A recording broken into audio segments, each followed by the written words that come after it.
वर्षा दिने पाठ पढ़ारे बंधा हुए डोरी चुआ पानी पी बंचुछंती लोके एमिति गाँ ना अच्छी बिजुली ना अच्छी पानी।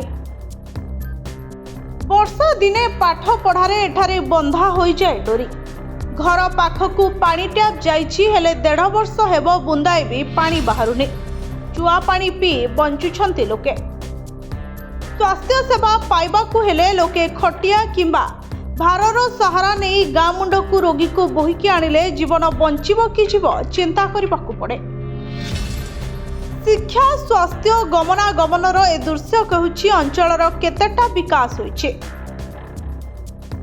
अनुगुल जिला छेंडीपदा ब्लॉक परंग पंचायतर मारघुरा गाँ एठारे 100 रु अधिक महार संप्रदायर लोके बास करते हेले अनेक मौलिक सुविधारु वंचित।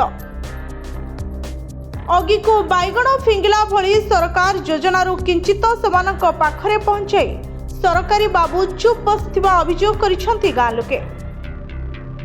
गाँव रे कां भा केतोटी पक्का घर छाड़ीदेले माटी कुड़िया और जरीपाल तले अति दयनीय अवस्था बीतुछि अधिकांश लोकंक जीवन।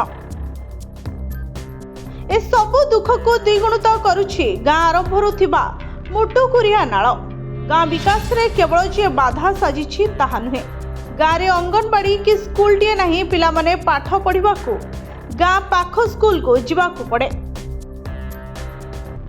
हेले वर्षा दिन रे मुटुकुरिया नाळ भरी जिबा द्वारा वर्षकर 4 मास कुनी कुनी पिला माने पाठ पढ़ी बा तांको पक्षरे संभव हेउ नाही।